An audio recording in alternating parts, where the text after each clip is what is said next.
Čau visiem! Turpinot par kombainu ražībām, jaudām.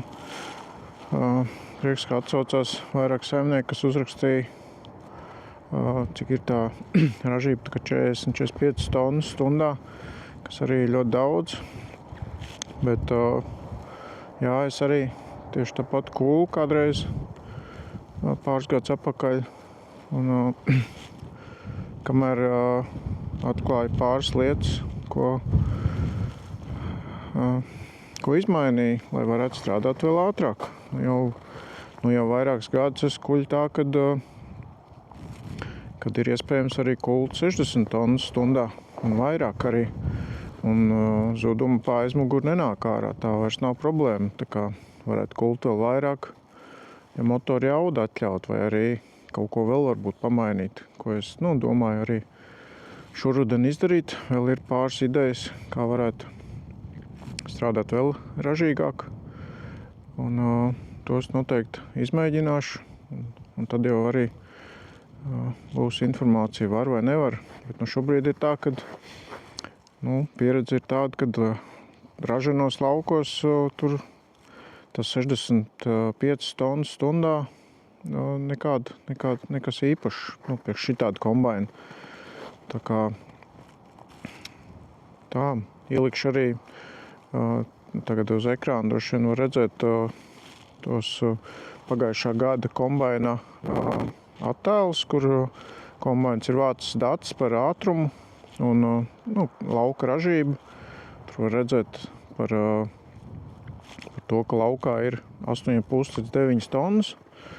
Un darba ātrums tur ir arī var saprast, kad ir no 7 līdz 9 km stundā.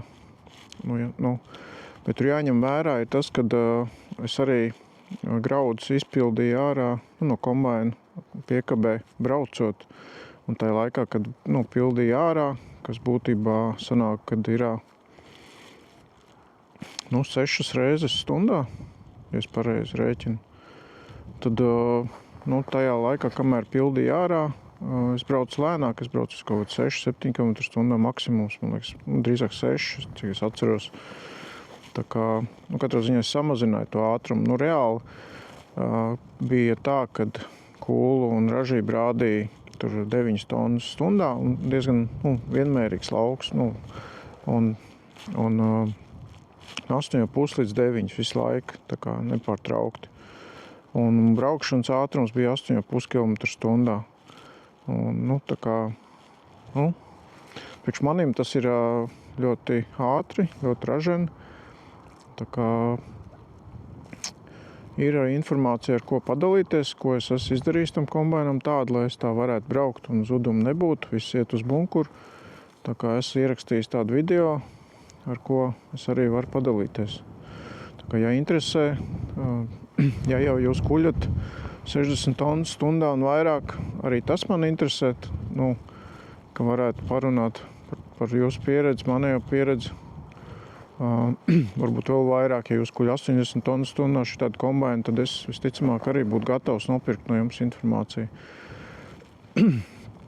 Bet, ja jūs kuļat 40 tonnas stundā, tad pat trešdaļu palielināt kombainu jaudu, es domāju, ļoti, ļoti vērtīgi tas ir, ņemot vērā, ka tāds kombains maksā tur, $500,000 šobrīd varbūt, un pat trešdaļu viņa jaudu palielināt, tas ir tā, ka būtu nopircis lielāka kombaina, var teikt. Tā kā, jāizmanto jau tā tehnika ir efektīga, viņu nevajag pārslogot, bet ir jāizmanto efektīgi. Tā kā tas viss, ielikšu savu telefonu numuru, ja interesē informācija. Tā kā var droši zvanīt, un tad jau parunāsim.